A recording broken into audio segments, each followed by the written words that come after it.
नमस्कार, news room live में आपका स्वागत। मैं राहुल ओझा आपके साथ। बड़ी खबर वैशाली से है, जहां पर दलित सेना के नेता की हत्या के बाद से जमकर बवाल हुआ है। पुलिस की गाड़ियों में तोड़फोड़ की गई है, वाहन को क्षतिग्रस्त किया गया है। तो लालगंज में दलित सेना की हत्या के बाद से बवाल देखने को मिला है। बताया जा रहा है कि उपद्रवियों ने पुलिस की गाड़ी को निशाना बनाया है। वज्र वाहन समेत 2 से 3 गाड़ियों को क्षतिग्रस्त किया गया है। उपद्रवियों को खदेड़ने के लिए पुलिस ने फायरिंग भी की। राकेश पासवान के शव के साथ दलित सेना के समर्थक घूम रहे हैं। इस दौरान दर्जनों दुकानों में तोड़फोड़ की गई है। प्रदर्शनकारियों ने सीसीटीवी कैमरे को भी क्षतिग्रस्त कर दिया है। उपद्रवी गाड़ियों को लगातार निशाना बना रहे हैं। ये तस्वीर देखिए किस तरीके से हुजूम यहां पर लोगों का नजर आ रहा है, आक्रोश लोगों का नजर आ रहा है और पुलिस टीम पर भी हमला किया गया है।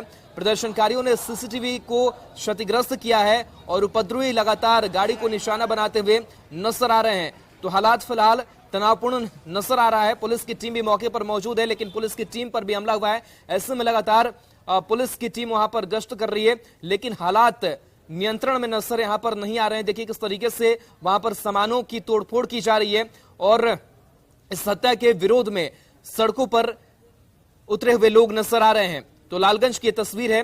भीम आर्मी के नेता हैं थे राकेश पासवान, जिनकी हत्या हुई और हत्या के बाद से जमकर बवाल की तस्वीर सामने आई है, जहां उपद्रवियों ने पुलिस की गाड़ी को निशाना बनाया है। वज्रवाहन समेत 2 से 3 गाड़ियों को क्षतिग्रस्त किया है। साथ ही आसपास के जो सामान है उसे भी क्षतिग्रस्त करने की कोशिश की जा रही है।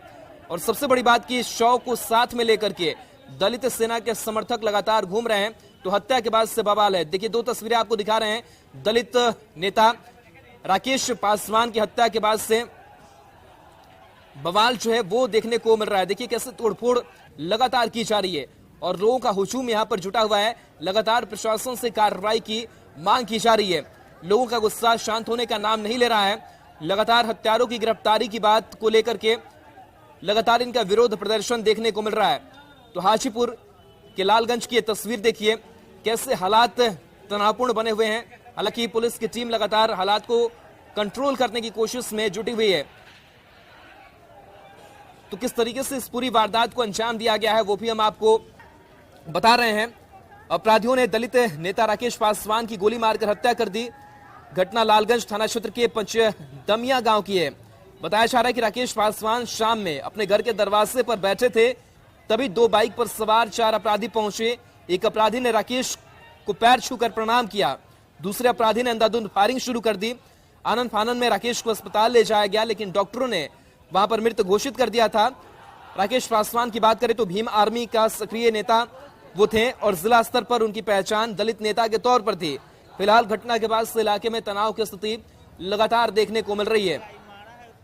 तो ये तस्वीर देखिए, दलित सेना के नेता की गोली मारकर हत्या के बाद से बवाल देखने को मिल रहा है। तो शव को साथ में लेकर के लगातार प्रदर्शन की तस्वीर हम आपको दिखा रहे हैं।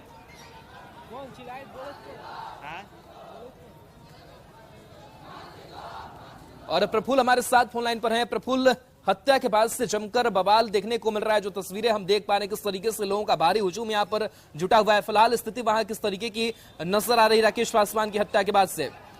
जी देखिए, स्थिति जो है वो बिल्कुल तनावपूर्ण है और थाने में जो गाड़ी लगी थी उस पे उपद्रवियों ने निशाना बनाया। हालांकि एसडीपीओ से मेरी बात हुई, उन्होंने कहा कि उपद्रवियों को खदेड़ने के लिए 2 राउंड के आसपास फायरिंग की गई, जिसके बाद से लोग उसको भगाया जा रहा है। और एसडीपीओ ने साथ ही ये भी कहा कि जो शव था, जिसको शव यात्रा लेकर निकले थे, उस शव को दाह संस्कार के लिए पहुंचा दिया गया। लेकिन उसके बाद भीड़ में शामिल करीब सैकड़ों की संख्या में जो उपद्रवी है वो जगह जगह पे जाके उपद्रव मचा रहे हैं, तोड़फोड़ कर रहे हैं, जिसको लेकर जो है पुलिस बल भारी संख्या में तैनात है। जो बड़ी आला पदाधिकारी हैं पुलिस के, वो घटनास्थल पे हैं, कैंप कर रहे हैं। लालगंज बाजार में स्थिति जो है, पूरा बाजार मार्केट जो बंद है। मैं बात करूं तो लालगंज हाजीपुर पथ जो है वो भी पथ जो है बिल्कुल सूना पड़ा है। गाड़ियों का आवागमन जो है वो बिल्कुल बंद है। स्थिति तो अभी हालात जो है वो बिल्कुल तनावपूर्ण है, लेकिन पुलिस प्रशासन पूरी तरह से मुस्तैद है। जिन अपराधियों ने गोली चलाई, क्या उनकी गिरफ्तारी कार्रवाई उनके ऊपर कुछ हो पाई है अब तक? ये अभी तक देखिए कल शाम की ये घटना है, उसके बाद से जिस तरह से समर्थकों ने हंगामा किया, 100 को सदर अस्पताल से लेकर लालगंज चले गए। उसके बाद से पुलिस जो है वो विधि व्यवस्था को बनाए रखने में और हालात को नियंत्रित करने में ही लगी हुई है। तो अपराधियों की शिनाख्त करने के लिए पुलिस जो है वो एक टीम तैयार की गई है, गठन किया गया है। लेकिन पहले जो प्राथमिकता के तौर पे ये है कि मामले को शांत कराया जाए और पुलिस उसी काम में लगी हुई है कि किसी तरह से जो हंगामा है, जो बवाल हो रहा है, उसको किसी तरह से शांत कराया जाए। पहले जी चलिए, शुक्रिया तमाम जानकारी के लिए प्रफुल्ल आपका।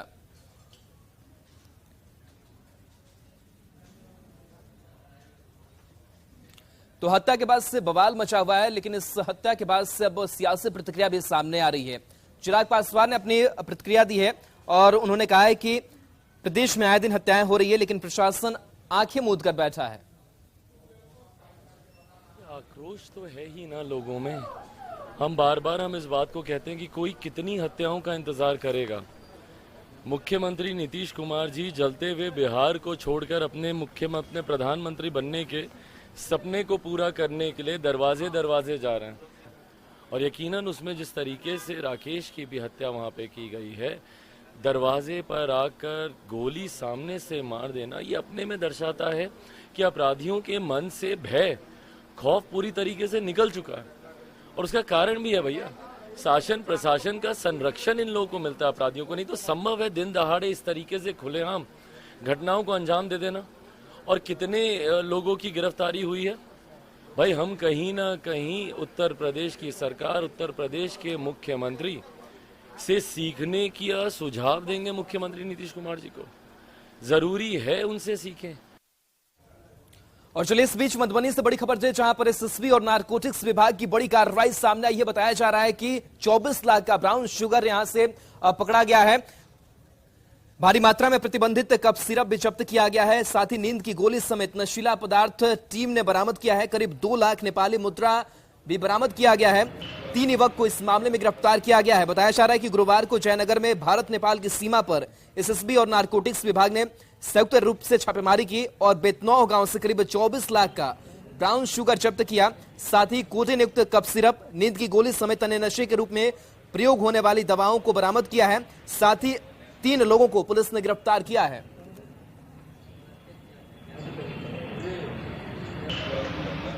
ब्राउन शुगर जो है 237 ग्राम के आसपास की बरामदगी है, जिसका बाजार मूल्य लगभग 30 लाख का है। देसी कट्टा जो है 2 बरामद की गई है। इसके अलावा कारतूस, देसी जो है जिंदा कारतूस 3 बरामद हुआ है। भारतीय मुद्रा 4187 रुपये की बरामदगी की गई है और नेपाली मुद्रा जो है 1,73,870 रुपये की बरामदगी की गई है। उसके अलावा जो NDPS प्रतिबंधित कैप्सूल होता है, टेबलेट होता है, वो 3,350 पीस की बरामदगी की गई है। चलिए बढ़ते आगे बात करते हैं झारखंड की खबर पर। ईडी ने बड़ी कार्रवाई की। जमीन घोटाले मामले में रांची सहित करीब 20 ठिकानों पर ईडी की छापेमारी हुई और इस दौरान 7 लोगों की गिरफ्तारी की गई है। तो कल रांची सहित 20 से अधिक ठिकानों पर छापेमारी हुई और इस मामले में ईडी ने बड़ी कार्रवाई करते हुए 7 आरोपी को गिरफ्तार किया। ईडी ने झारखंड के साथ ही बिहार और बंगाल में भी कार्रवाई की थी। छापेमारी में मिले सबूतों और जब्त दस्तावेजों के आधार पर यह गिरफ्तारी हुई। जिन आरोपियों को गिरफ्तार किया गया है उनमें बड़गाई अंचल के सीआई बानू प्रताप, रिम्स के रेडियोलॉजी डिपार्टमेंट के टेक्नीशियन अफसर अली, जमीन कारोबारी इम्तियाज अली, जमीन कारोबारी तलहा खान उर्फ सन्नी, जमीन कारोबारी फैयाज खान और जमीन कारोबारी मोहम्मद सद्दाम के साथ प्रदीप बागची शामिल हैं।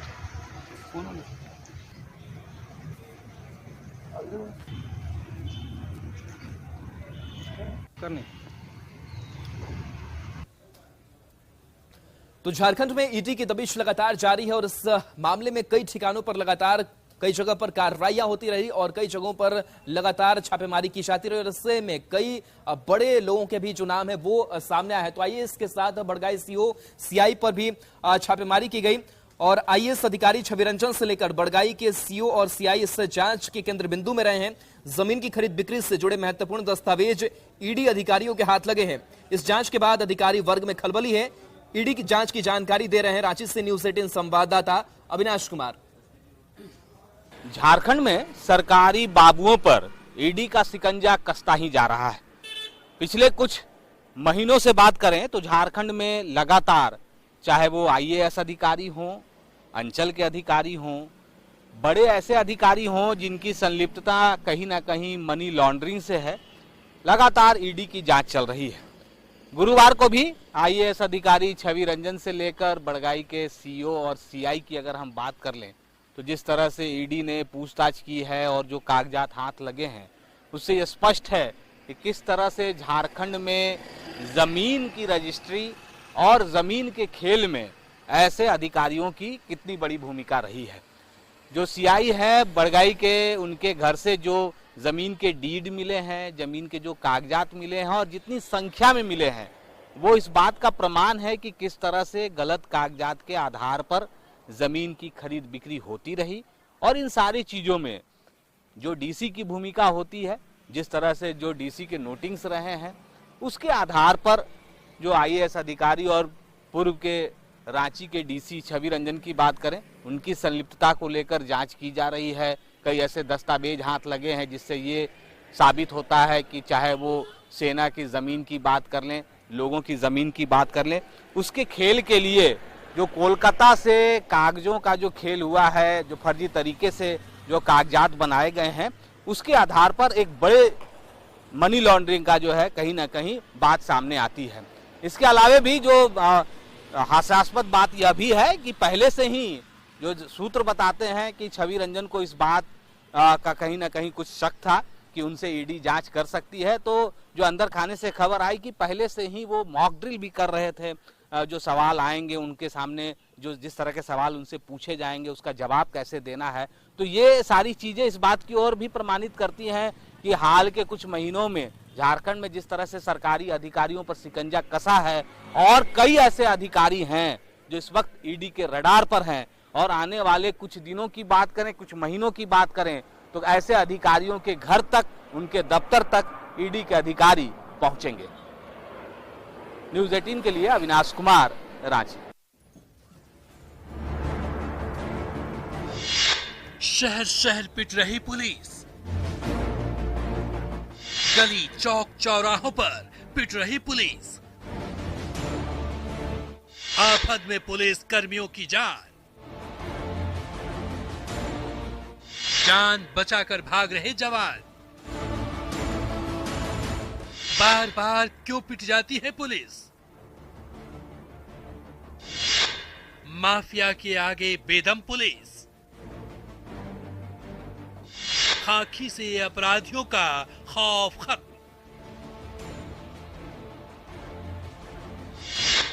अपराधी मस्त, पुलिस पस्त।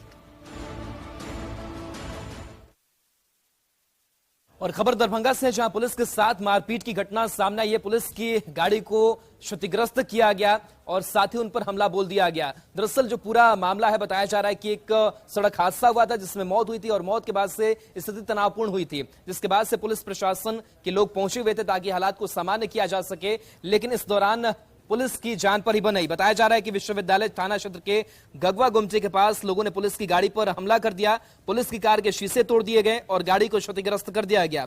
पुलिस हंगामा शांत कराने के लिए मौके पर पहुंची थी। दरअसल देर रात स्कॉर्पियो गाड़ी ने बाइक सवार को टक्कर मारी थी, फिर स्कॉर्पियो दुकान में घुसी थी। हादसे में दुकान भी क्षतिग्रस्त हो गया। स्कॉर्पियो पर सवार सभी लोग नशे की हालत में बताए जा रहे हैं। हादसे में एक बाइक सवार की मौत हो गई थी और इसी मौत के बाद से हंगामा हुआ था और उसी हंगामे को शांत कराने के लिए पुलिस पहुंची थी। और देखिए किस तरीके से पुलिस की गाड़ी को क्षतिग्रस्त किया गया है और साथ ही इस गाड़ियों के शीशे तोड़ दिए गए। और पुलिस पर हमले की तस्वीरें लगातार बिहार के कई जगहों से लगातार सामने आ रही है। स्कॉर्पियो फ्लावर मिल के पास एक साइकिल को ठोका जी, और उसके बाद भागने के चक्कर में ये मोटरसाइकिल पर चढ़ा दिया। कहाँ पे? गंगवा गुमटी के पास। स्कॉर्पियो कहाँ? स्कॉर्पियो अभी थाना ले गए जी। ओ, उसके बाद मोटरसाइकिल वाले को उठाने के क्रम में जी घटना घट गई। ग्रामीण लोग जो पुलिस, ग्रामीण लोग वहीं पर का लोग किए, पुलिस को हम लोग को ये चीज कर रहे हैं।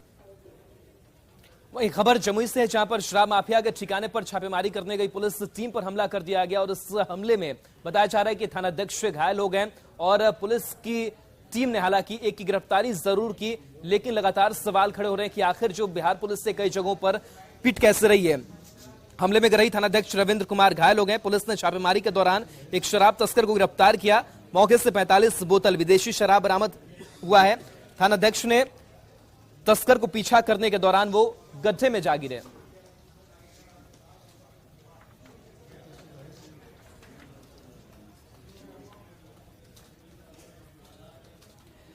बिहार के सरकारी अस्पतालों में आम लोगों को इलाज के लिए कितनी परेशानी का सामना करना पड़ता है वो किसी से छिपा हुआ नहीं है, लेकिन इसके इतर दूसरी तरफ अगर वीआईपी की बात करें तो किस तरीके से उसका ट्रीटमेंट होता है और आरटीआई में बड़ा खुलासा हुआ है। इस रिपोर्ट में देखिए।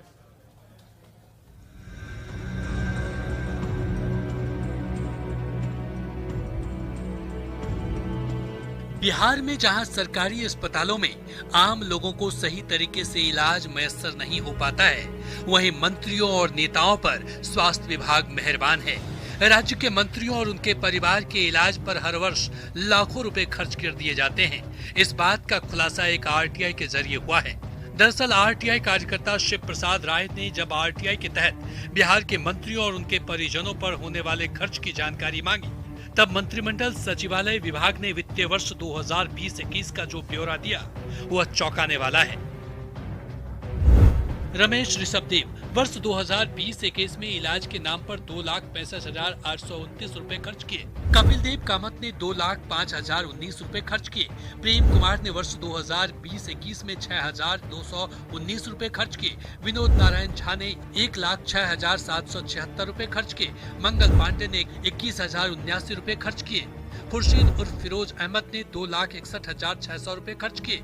अशोक चौधरी ने वर्ष 2020-21 में 68,851 रुपए खर्च किए। नीरज कुमार ने 2,19,565 रुपए खर्च किए।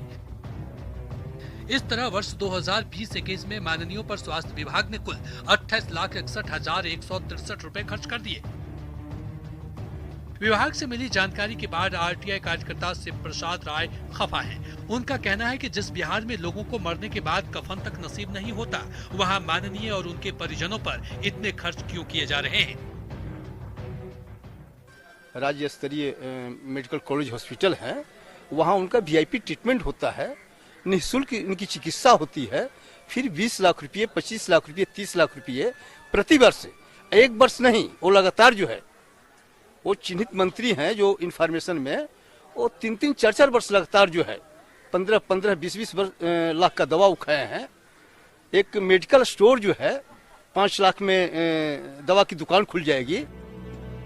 2020-21 का जो आंकड़ा सामने आया है, उस समय बिहार में नीतीश कुमार के नेतृत्व में जेडीयू आरजेडी गठबंधन वाली सरकार थी।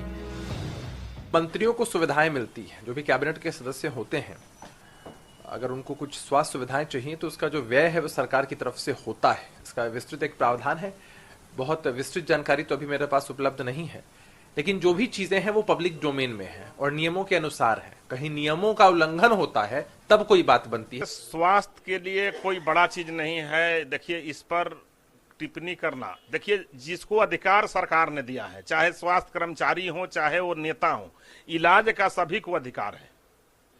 उस पर खर्च का जनता का ही पैसा खर्च होता है, लेकिन इलाज का अधिकार अगर संविधान में दिया गया है, अगर प्रावधान है और जेन्युइन तरीका से अगर खर्च हुआ है तो उस पर कोई टिप्पणी करना उचित नहीं है। बिल्कुल खजाने पर यह अतिरिक्त बोझ ही नहीं है, यह अनुचित है, प्रॉपर है, अनैतिक है और यह सत्ता का दुरुपयोग का जीता जागता उदाहरण है। बहरहाल राजनीतिक दलों की दलील चाहे जो हो, लेकिन बिहार जैसे गरीब राज्य में माननीयों पर स्वास्थ्य मद में इतनी भारी भरकम राशि का खर्च सरकारी तंत्र पर बड़ा सवाल खड़ा करता है। न्यूज़ 18 के लिए पटना से संजय कुमार की रिपोर्ट। मुजफ्फरपुर में एक बार फिर से चोरों का आतंक देखने को मिला और इस बार एक बड़े दुर्गा मंदिर में चोरी की घटना को अंजाम दिया गया है, जहां पर सोने की मुकुट से लेकर के कई सामानों की चोरी यहां पर कर ली गई है। तो इस शहर में चोरों का आतंक देखने को मिल रहा है। नगर थाना क्षेत्र की गोला रोड स्थित दुर्गा मंदिर में बीती रात चोरों ने चोरी की घटना को अंजाम दिया है। चोरों ने सोने का मुकुट, नथिया और छतरी गायब कर दिया और दान पेटी से भी पैसे उड़ा ले गए। घटना की सूचना पर स्थानीय नगर थाना पहुंची और पुलिस घटना की जांच कर रही है।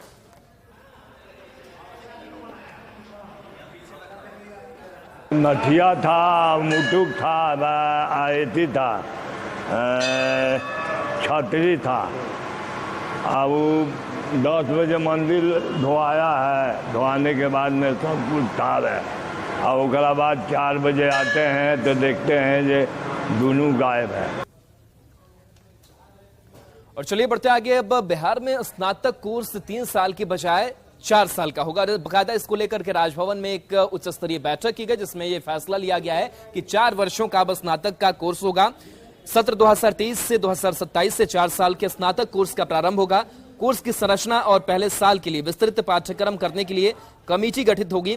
बिहार के विश्वविद्यालयों में चॉइस बेस्ड क्रेडिट सिस्टम यानी सीबीसीएस और सेमेस्टर सिस्टम एसएस के आधार पर पढ़ाई शुरू होगी।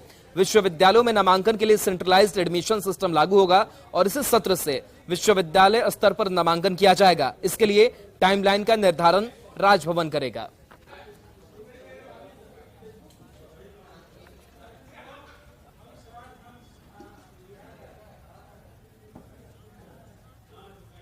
और चलिए इसी के साथ न्यूज रूम लाइव में इतना ही। बन रही है न्यूज 18 बिहार झारखंड के साथ। नमस्कार।